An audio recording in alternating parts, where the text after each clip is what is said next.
una vez que muchas personas empiezan a vender esos bonos, pues los bonos bajan de precio, pierden su valor y, y eso es lo que le pasó pues a este banco, pues sus bonos ya no tenían valor, por lo general ya no tenían liquidez.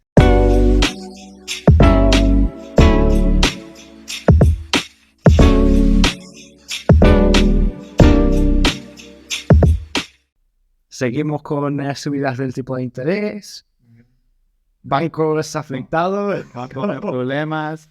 sí, tenemos, diría que el caso, por así decirlo, más reciente que más ha arrojonado, o Más repercutido. más la repercutida ha sido el Silicon Valley Bank. Sí. Es una crisis en Estados Unidos que quiso recordar mucho a la de 2008. Mucha gente a lo mejor no recuerda eso, pero fue una crisis que pegó bien fuerte. Sí, o sea, la cosa es que ha repercutido en muchos otros bancos, porque el banco de Silicon Valley era uno de los más grandes, ¿no? Si no me equivoco, estaba en el top. Estaba dentro del top, sí, efectivamente. O sea, hay bancos más grandes, Claro, sí, o sea, pero tienes JP Morgan, por ejemplo. JP Morgan es el más grande, si no me equivoco. Silicon Valley estaba dentro del top. Así es que, y además que lo que más preocupa de estas crisis bancarias es que cuando un banco se ve afectado, Afectan al resto. exacto, se contagia al resto. Sí. Y eso es un efecto dominó. Entonces el gobierno tiene que interferir porque si no puede crear una crisis muy grande. La cosa está en que esto ha afectado de forma bastante gorda, porque a las grandes empresas tecnológicas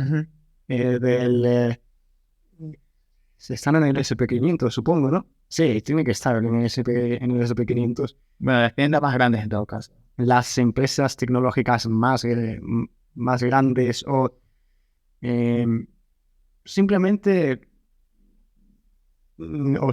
aquellas que están en proceso de expandirse, ¿no? Claro. Empresas de Silicon Valley, básicamente. Silicon Valley es la capital del mundo de la creación de tecnológicas, ¿no?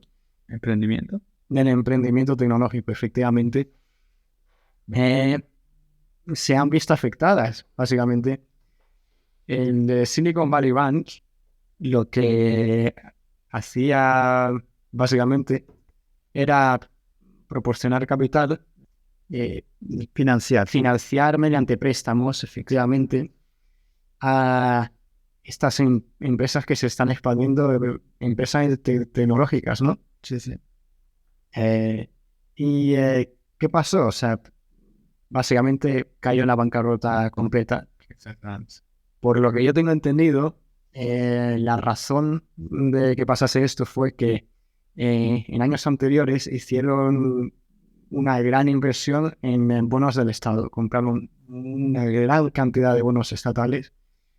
¿Y qué ha pasado? ¿Qué ha pasado este año? Pues que entre la crisis que se está sufriendo con la guerra y cómo está el mercado en general, cómo está subiendo la inflación, básicamente, la Reserva Federal de Estados Unidos ha subido los tipos de interés. Y esto repercute, como ya se sabe a todos los que han estudiado finanzas, esto repercute directamente en los bonos, en el precio, en el valor de los bonos, ¿no? Porque a mayor subida de los tipos de interés, más bajan el valor de los bonos. ¿Por qué es esto, Alex? Bueno, pues, según de una perspectiva macroeconómica, cuando se suben los tipos de interés en el mercado, los inversionistas suelen ir a por esos tipos de intereses porque le dan mayor rentabilidad y ya no por los bonos. Pues los bonos en su mayoría, no todos, pero en su mayoría son, especialmente los estatales, vienen con lo que es un cupo fijo. ¿Ya? Entonces, como es un cupo fijo, ese no va ni a subir ni a bajar, ¿no? el tipo de interés, o sea, la rentabilidad del inversor. Digamos que el porcentaje, por ejemplo, podría ser de una... es que saco de base que sería de un 4%, por ejemplo, Exactamente. pero luego tenemos que la subida del tipo de interés ha subido a un 5%, por ejemplo. Exacto. Entonces, ¿qué es más rentable para mí como inversor? Bueno, pues voy por los tipos de intereses que me dan mayor ganancia, ¿vale? Ya, ¿y qué pasa con esto? Pues que muchos ya no quieren comprar bonos de intereses, perdón, bonos, Bueno, sí. o quieren de una vez venderlos. Y es lo que pasa con la oferta y demanda. Una vez que tú ya no quieres, una vez que muchas personas empiezan a vender esos bonos, pues los bonos bajan de precio, pierden su valor y, y eso es lo que le pasó pues a este banco. Pues sus bonos ya no tenían valor, por lo general ya no tenían liquidez. Claro, por así decirlo, los bonos, lo vamos a explicar de una forma muy bastante básica, ¿no? Por así decirlo, los bonos podrían llegar a ser como una especie de el contrario de un préstamo bancario, o sea, que el interés lo estás recibiendo, por así decirlo, ese interés fijado lo estás recibiendo tú, que, que en vez del banco, por ejemplo, ¿no? Claro. Es como el contrario, por así decirlo. A ti te dan un face value, que es lo que se dice que es el valor final del bono, y sobre ese valor te van pagando cupones que son un porcentaje de este face value, ¿no? Sí, Cada mes, por ejemplo. exacto. Y eso es lo que tú ganas, pues. Pero obviamente es por lógica que si tú ves otro lugar donde puedes ganar más dinero, pues ya no vas a querer esos bonos, sino vas a ir a por el otro y pierde el valor del bono. Y si tienes que invertir en muchos bonos, pues pierdes, pierdes liquidez. Y eso es lo que le pasó a este banco, ¿no? Pues ya no, sus bonos no valían nada. Claro, o sea, lo que les llega a pasar es eso, que se dan cuenta de que el valor de sus bonos, que era lo que les respaldaba a todos los depósitos que habían metido, que habían metido sus depositores, ¿no? Se los respaldaba, ¿no? Y había bajado de valor. Claro. ¿Y con qué se queda? En que cuando sus clientes querían sacar del banco cierta cantidad de dinero, pues se ve el banco que no se lo puede proporcionar. No. Ni aunque, y bueno, esto ya era un efecto dominó, porque empieza con un cliente y luego ya se empiezan a dar cuenta todo el resto, y todos como locos Exacto. quieren sacar sus fondos del banco, ¿no? Bueno, por mucho que vendieran todos los bonos, que ni de broma podían pagar eh, a estos clientes, ¿no? Que ni de broma podían devolverla a estos clientes, eh, se encontraban en bancarrota prácticamente. Exactamente, es que en el solo hecho ya de empezar a vender esos bonos, que ya tiene más, todavía va a bajar más el valor de esos bonos, O sea, porque te quieres hacer, es simplemente por regla de oferta y demanda. Y eso es lo que pasa, pues que la gente tiene tanta incertidumbre, pues porque no le dan sus retiros. Entonces, es un efecto espiral muy, muy, muy, muy difícil. Y no le queda más al banco que declararse bancarrota bueno, pues, para ser salvado por el gobierno o mismo para que ya no poder, ¿cómo se llama? Para que en lo judicial se- poder saltarse algunas leyes, Claro. porque ya declararse en bancarrota, pues ya no tendría o sea, ya no tendría muchas responsabilidades, ¿no? La obligación de tener que devolver el Devolver dinero, el claro. dinero, exactamente, porque bueno, no sé la jurisdicción de Estados Unidos, pero en muchas jurisdicciones, por ejemplo, cuando una empresa se declara en bancarrota, lo que tienen que hacer es primero es pagar, obviamente, a los inversionistas. Pero imagínate tú, no le vas a pagar lo que puedas pagar a los inversionistas, y siempre irán a los más grandes. ya que a las empresas grandes y a los pequeños inversionistas, pues ellos son los más afectados. Lo cual no quiere decir que van a devolver dinero a los inversionistas más grandes, sino que simplemente le van a poder dar lo que puedan darle. Pues sabes una cosa, si no me equivoco, y lo que leí yo fue que el gobierno de Estados Unidos decidió intervenir, ¿no? Uh-huh. Y, ah,